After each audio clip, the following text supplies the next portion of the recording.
Niall Ferguson, il faut le citer, grand modélisateur de l'Imperial College of London, qui est responsable de la disparition du moitié du cheptel britannique. Il est modélisateur, tu sais, les tableaux Excel.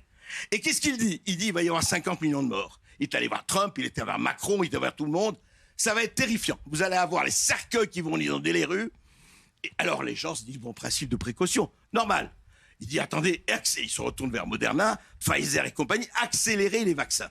Accélérez. Les autres disent, attendez, effectivement, ce que disait madame, la période d'expérimentation de Pfizer, et c'est dans les brochures de Pfizer, c'est jusqu'à fin 2023.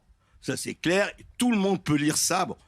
Et Pfizer dit, attendez, moi je peux pas, on est encore en expérimentation, en vaccin expérimental. Et puis il dit, attendez, on va pas attendre qu'à cela ne tienne, on va pas attendre qu'il y ait des millions de morts, allez-y. Et que disent, c'est très important, si on ne voit pas ça, on ne voit rien, que disent les labos? Ils disent, ok, à tous les États, hein, pas la France, etc. Ils disent, écoutez, on veut bien, mais à une condition. Vous allez, s'il y a un problème d'effet indésirable ou d'effet secondaire, on est responsable de rien. T'imagines que tu vas acheter ta voiture, tu as une rupture de frein, tu vas chez le fabricant et le fabricant lui dit... Je veux bien laisser les... Bon, non, mais je termine là-dessus. Je termine là-dessus. Est-ce qu'elle est vraie ou pas? Non, mais attendez, moi d'abord je connais bien André Berkoff, j'ai du respect pour tout le monde. Je suis invité pour un face au Baba, face aux Français. Et vous avez vu que... Oui, mais attendez, face aux Français, commencez à voir ce que vous avez dit, Monsieur Véran, sur les vaccins. André Berkoff, oui.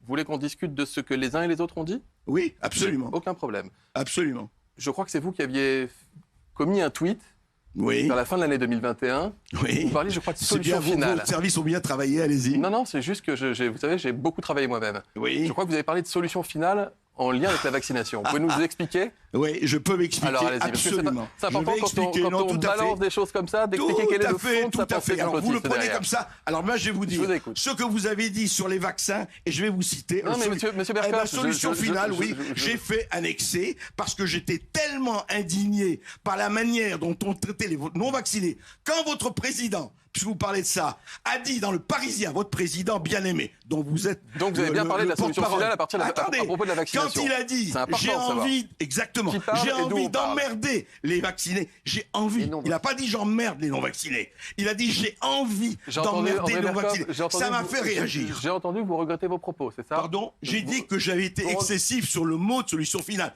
Mais je ne regrette pas. Sur le mode de pensée qu'il y a derrière, excessif ou pas? Sur le mode de pensée, de comparer la vaccination avec la solution finale? Le mode de pensée, c'est une expression. N'essayez pas de prendre le petit détail pour l'essentiel. Monsieur Berkoff, votre carrière contemporaine n'est pas faite de détails. Non, mais elle est faite, pardonnez-moi, de prise de position complotiste, sans arrêt à revers de l'histoire. Complotiste? Monsieur Berkoff, qu'est-ce qui est complotiste dans ce que je dis? Dites-moi, attendez.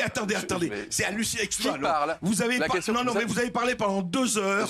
Vous avez dit beaucoup de je vais vous répondre que vous le vouliez ou non. Je vais vous dire, vous êtes vraiment... Monsieur Berkoff, je vais vous répondre que vous le vouliez ou non. Pardon? La question, c'est qui parle. Moi, vous savez qui parle. Vous savez avec quelle conviction je viens devant vous. Quelle conviction quand vous le dites, vaccin dont vous ne savez pas suicide. Vous avez salué, je crois, d'une manière assez originale.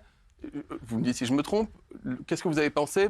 Vous lancez sur plusieurs sujets pour qu'on voit qui parle, d'accord, avec vous? Oui, allez-y. Parce que je vous connais bien aussi, figurez-vous. Et je vous lis de temps en temps. Et je connaissais aussi votre passé avec lequel pour lequel j'avais du respect dans un passé lointain. Et j'aimerais comprendre les mécanismes par lesquels aujourd'hui vous en arrivez à saluer l'attaque des bâtiments publics officiels au Brésil après la victoire démocratique de Lula, par exemple.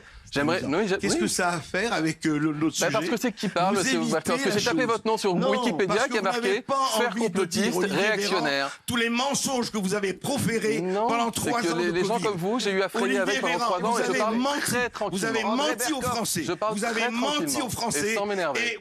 Alors, vous allez chercher dans quelques tweets. Quelle est votre question, André, alors, pour Olivier Véran? Moi, j'ai pas de question, Olivier Véran. Je voulais dire simplement qu'Olivier Véran... Les gens comme M. Berkoff n'ont jamais de questions. Mais je veux dire... Jamais de questions. Vous n'avez que des affirmations.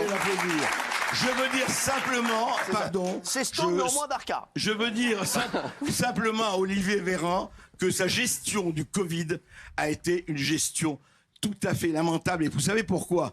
Et je reviens à ce qui s'est passé avec les retraites. Mais du coup, on parle de Trump après ou pas? Pourquoi il y a une méfiance? On parle de Trump et de l'attaque du Capitole. Moi, vous êtes intarissable sur tous les sujets, M. Berkoff. Mais vous n'êtes jamais du bon côté de l'histoire. Mais pourquoi vous fuyez comme ça? Ah mais non, je vous dis... Pourquoi, quand on vous met face à tout ce que vous avez dit... En fait, la question, c'est j'ai du respect pour le restaurateur quand il m'engueule tout à l'heure. Parce que j'imagine le restaurateur qui est derrière, qui passe ses heures de jour et de nuit, qui est en galère, qui est en panique, etc.